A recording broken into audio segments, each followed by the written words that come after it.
नमस्कार मंडळी, पुन्हा एकदा तुमचं माझ्या छोटा रिचार्ज या चॅनलवरती स्वागत आहे. म्हणजे आज तुम्हाला मी जो किस्सा ऐकवणार आहे तो किस्सा मी खरं तर काही वर्षांपूर्वी मला वाटतं व्हॉट्सअपवरती लिहून सगळ्यांना शेअर केला होता, बऱ्याच जणांना शेअर केला होता.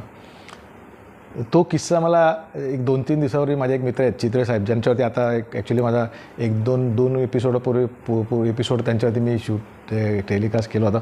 दुर्दैवाने ॲक्च्युली तो एपिसोड माझ्याकडनं डिलीट झाला यूट्यूबवरनं. कोणाकडे असेल तर तुम्ही मला पाठवला तर बरं होईल. तर त्या चित्रे साहेबांनी मला एक ऑडिओ क्लिप पाठवली जी त्यांना त्यांच्या बायकोनी फॉरवर्ड केली होती. आणि त्यांच्या बायकोनी त्यांना सांगितलं की ही ऑडिओ क्लिप तुम्ही उज्ज्वलला पाठवा, त्याला आवडेल. कारण त्यांनी अशा संदर्भातला एक किस्सा पूर्वी सांगितला होता, तर त्याला हे ऐकायला आवडेल. तर मग त्यांनी ती ऑडिओ क्लिप मला पाठवली होती आणि ती मी ऐकली. आणखी मला खरंच आठवलं की अरे हो, आपण पण हे असं काहीतरी एक आपला अनुभव शेअर केला होता व्हॉट्सअपवरती लिहून. तर मग आपण पण ऑडिओ छोटा रिचार्जमध्ये ऐकवायला हरकत नाही. आणि म्हणून मग मी तो किस्सा तुम्हाला आज सांगतो आहे. बेसिकली आपल्याला सगळ्यांना, आपण जेव्हा शाळेत शिकवत होतो, प्राथमिक शिक्षण घेतलं असेल सगळ्यांनी, त्यावेळेला आपल्याला जसं प्राणीशास्त्र होतं आणि त्याच्यामध्ये आपल्याला हे शिकवलं होतं की मनुष्य प्राणी काय, आणखीन चतुष्पद प्राणी काय. हे सगळे प्राणी जे आहेत त्या सगळ्या प्राण्यांना भावना असतात. मग पाळीव प्राणी असो किंवा जंगली प्राणी जरी असला तरीसुद्धा प्रत्येकाला भावना असते. आणखीन त्या भावना ते व्यक्त करतात. आपण त्यांना जर का साथ घातली तर त्याला ते प्रतिसाद देतात. तर जशा प्राण्यांना भावना असतात तशा वनस्पतींनासुद्धा असतात. हे आपल्याला वनस्पतीशास्त्रामध्ये शिकवलं होतं की वनस्पती सजीव असते आणि वनस्पतींनासुद्धा भावना असतात. भले त्या बोलता येत नाही त्यांना, पण जर का आपण त्यांच्याशी प्रेमाने संवाद साधला, प्रेमाने संवाद केला तर ते आपल्याला प्रतिसाद देतात. फळं फुलं पानं बहरतात. अशा रीतीने मग त्यांचा प्रतिसाद देण्याचा जो प्रकार असतो तो तसा असतो. आणि त्याचा एक अनुभव जो मला आला होता तो अनुभव मी तुम्हाला आज सांगतो आहे. बेसिकली तो किस्सा माझ्या आईवडिलांचा आहे. माझ्या आईवडिलांनी मला वाटतं बहुतेक त्यांच्या शाळेपासून माझे आईबाबा एकत्र होते, शाळा किंवा कॉलेजपासून एकत्र असेल. त्यांच्या लग्नानंतर पण ते सतत आईबाबा एकत्र असायचे. कुठलाही कार्यक्रम असो माझे आई आणि बाबा एकत्रच जायचे. मग ते शुभ कार्य असो किंवा एखादं दुःखद घटना घडली असो किंवा लग्न प्रसंग असो, बारसं असो, काही असो, माझे आईबाबा सतत एकत्र असायचे. आणि दोघं नेहमी म्हणजे त्यांच्यामध्ये छोटी मतभेद असले पण सगळे प्रसंग माझे आईबाबा एकत्र अनुभव करायचे, एक्सपिरियन्स करायचे. म्हणजे अगदी मला जर आठवतं की बाबा रविवारच्या दिवशी बाजारात पण जायचे, तर तेव्हासुद्धा कमल चल ग आपण जाऊन येऊ म्हणून आईला बरोबर घेऊन जायचे फेरफटका मारायला. खूप फिरले माझे आईबाबा. मला वाटतं अखंड भारत माझ्या आईबाबांनी फिरलेत. मग किती वेळा आम्ही पण त्यांच्याबरोबर होतो. पण जर का आम्ही नाही जाऊ शकलो कोणत्या कारणास्तव, मोठं झाल्यानंतर आमच्या शाळा कॉलेज नोकरी या निमित्ताने आम्ही नाही जाऊ शकलो तरीसुद्धा आईबाबा मात्र आमचे नेहमी फिरलेत. आणि दोघं एकत्रच फिरलेत. कधी एकटे बाबा आणखीन आई फिरलेत नाही. सतत त्या दोघं एकत्र फिरायचे. आणि माझ्या बाबांना सुगंधाचा खूप शौक होता. त्यांना सुगंधी फुलं, बेसिकली अत्तर, वेगवेगळ्या सुगंध वासाचे अत्तर माझे बाबा वापरायचे. त्यावेळेला आपल्यासारख्या त्या स्प्रे मिळतात तसे स्प्रे नव्हते. मग त्या अत्तराच्या छोट्या बाटल्या असायच्या. मग त्याला ते कापसात बुडवून तो कापसाचा फाया म्हणतात, अत्तराचा फाया म्हणायचे. तो असं बाबा आमचे कानात लावायचे, कामाला जायचे. आणि त्यांच्या ह्या आवडीतनंच त्यांना म्हणजे मोगरा, जुई, चाफा, अनंत ही सगळी अशी सुगंधी फुलं खूप आवडायची. आमच्या बंगल्याचं नाव पण बाबांनी खरं तर सोनचाफा त्याच्यावरूनच ठेवलं. बाबांना सोनचाफा म्हणजे खूप आवडायचं, आईला बाबांना. मी आता ही जी रूम केली आहे ती पण मी बेसिकली याची रंगसंगती चाफ्याच्या झाडाचीच ठेवली. म्हणजे आता ही बघा तुम्हाला मागे दिसते हिरवगार हे झाडाची पानं आहेत. आणि इथे हा पिवळा रंग, सोनेरी रंग जो दिसतो हा सोनचाफाचा फूल आहे.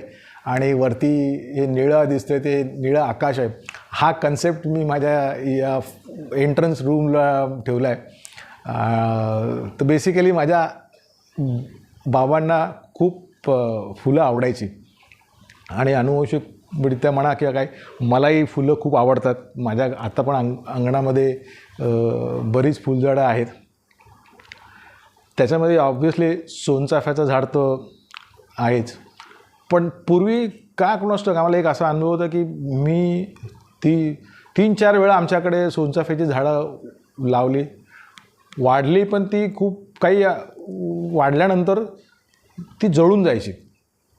आणि असं आम्हाला 2-4 वेळा आम्ही जागा बदलली, पण वेगवेगळ्या जागेवरती आम्हाला अनुभव तोच यायचा. मग मला वाटलं की मे बी काहीतरी जमिनीमध्ये काहीतरी प्रॉब्लेम दिसतो. पण बेसिकली आमचा एवढा मूड ऑफ व्हायचा की ते 3-4 वर्षानंतर झाड जळून जायचं होतं. मग आम्ही ते झाड लावायचंच बंद केलं होतं. पण काही काळानंतर जेव्हा माझे बाबा गेले, आई पण गेली, मला का कोणाचं मला असं जाणवलं की अरे आपल्या घराचं नाव सोनचाफा आणि आपल्या बागेत सोनचाफा आता नाही आहे. हे मला खूप खटकलं. मग मी म्हटलं की नाही आपण पुन्हा एकदा प्रयत्न करू. मग मी एक मोठं रांजण आणलं आणि त्याच्यामध्ये सोनचाफ्याचं झाड लावलं आणि रेग्युलरली त्याला पाणी, खत सगळं घालायचो. आणि मला झाडांबरोबर गप्पा मारायला आवडतात. मी कितीतरी वेळा जेव्हा झाडांना पाणी घालत असतो तेव्हा एकटाच झाडांशी बोलतो. म्हणजे कोणी जर का बघितलं तर कदाचित त्याला वाटेल अरे काय वेडा एकटाच बडबडतो आहे. पण आता हल्ली मोबाईलवरती लोक इयरफोन लावून बसतात, तर इयरप्लग लावले असतात, त्यामुळे एक स्वगत बोलत असल्यासारखं लोकांना जरी कोणी दिसलं तरी सुद्धा लोकांना खरोखरचा वेडा असेल तरी सुद्धा वाटणार नाही की हा माणूस वेडा एकटाच बोलतो आहे. त्याला वाटेल की हा मोबाईलवरती बोलतो आहे. तर तसं कदाचित मी जेव्हा झाडांशी गप्पा मारा असेल तेव्हा कोणाला एवढं जाणवलं नसेल ते, पण मी त्या झाडांशी पण गप्पा मारायचो. तर मी ते जे झाड लावलं होतं सोनचाफ्याचं, त्याला झाड लावून 2-4 वर्ष झाली. त्याला वेगवेगळ्या प्रकारची खतं घातली, माती बदलली, काय काय प्रयोग केले, पण समहाऊ त्या झाडाला फुलंच येत नव्हती.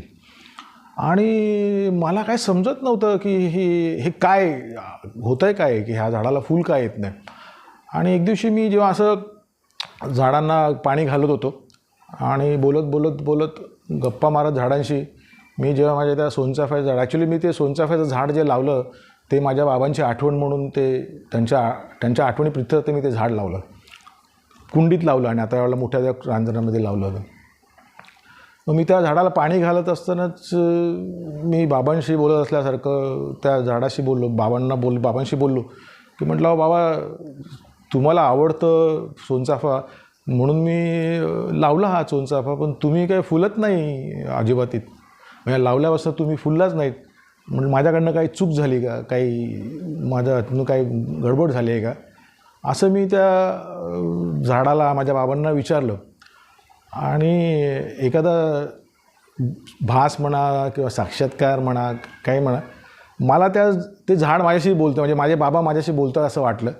आणि बाबांनी मला असं ऐकू आलं, माझ्या मनात ऐकू आलं की म्हणतं अरे उज्ज्वल, तू मला तर इथे आणून लावलंस, पण मी एकटाच आहे, माझी कमल कुठे आहे माझ्या बाजूला, मी कमलच नाही, माझी कमल नाही तर मी कसा फुलणार. आणि तो विचार जेव्हा माझ्या डोक्यामध्ये चमकला की म्हटलं अरे हो, आपल्या बाबांच्या बरोबर सतत आई असायची, त्यांची कमल असायची, आणि आता आपण हे जे झाड लावलं आहे हे बाबा म्हणून बाबांचं झाड लावलं आहे आणि त्यांची कमल नाही त्यांच्या बाजूला. आणि माझी ट्यूबलाईट पेटली, मी साक्षात्कार झालो वगैरे असं म्हणतात तसं. मी लगेच गाडी काढली आणि पाठार नर्सरीमध्ये जाऊन दुसरं सोनचाफ्याचं कलम आणलं आणि त्याच्या बाजूला दुसऱ्या एका मोठ्या कुंडीमध्येच लावलं, कारण जमिनीत काय झाड जगाचा आमचा अनुभव चांगला नव्हता.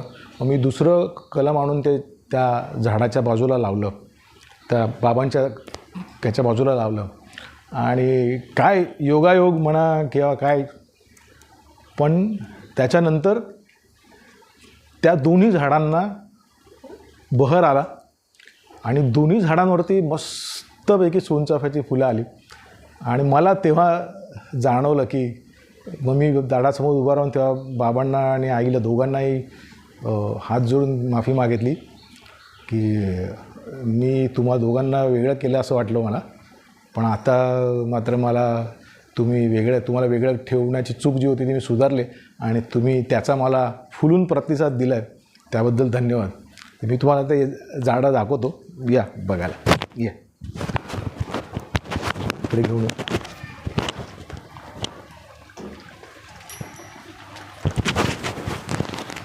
ये, घेऊन ये. ही दोन्ही झाडं जी आहेत ही सोनचाफ्याची आहेत.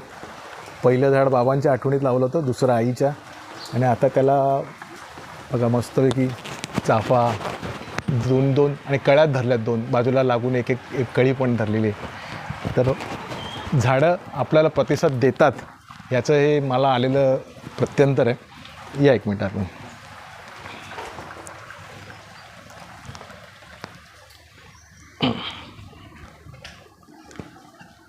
तर मंडळी, झाडं ही अबोल जरी असली तरी सजीव असतात आणि त्यांना भावना असतात. इनफॅक्ट मला आता आमच्या घरामध्ये आमच्या अंगणात बरीच फुलझाडं आहेत, पण मला झाडांवरती जी फुलं असतात ना ती झाडांवरतीच आवडतात. आपण बघा एखादं फूल काढलं आणखीन देवाला वाहिलं तर ते तास 2 तासच ताजंतवानं राहतात. 2 तासानंतर ते फूल बावतं, एकदम कोमेजून जातं. पण तेच फूल जर का झाडावरती राहिलं तर अख्खा दिवस ते ताजंतवानं राहतं. काही फुलं तर दुसऱ्या दिवशीसुद्धा उमलतात. बऱ्याच भक्त मंडळींना या अशी सगळे फुलझाडं जी असतात ती त्याची फुलं काढून देवाला व्हायची फार इच्छा असते. पण माझी त्यांना विनंती आहे की तुम्हाला देवाला फुलं व्हायची असेल तर 2 फुलं काढा. म्हणजे आपल्या निदान आपल्या स्वतःच्या बगीच्यात लावली असतील तर 2 फुलं काढा, आणखीन देवाला व्हा. आणखीन बाकीचे तुम्हाला जर का देवालाच फुल व्हायचं असं वाटत असेल तर त्या झाडाला हळदी कुंकू वाहा ना. सगळ्या झाडांमध्ये सुद्धा देव आहेच. तर तुम्ही त्या झाडांना, फुलझाड आहे तर ते फुललेलं असेल, फुललं असेल तरच ते फुलझाड वाटणार ना. तर त्यामुळे तुम्ही त्याच्यावरती प्रेम करताना अशा रीतीने प्रेम करा, उगाचच ती ओरबडून काढू नका. आणि अर्थात दुसरी गोष्ट म्हणजे झाडं जी आहेत ते आपल्या सगळ्यांना बाकीसुद्धा ऑक्सिजन देणं वगैरे ह्या सगळ्या गोष्टी करत असतात. तर झाडं लावा, झाडांवरती प्रेम करा आणि झाडांबरोबर संवादही करा. धन्यवाद.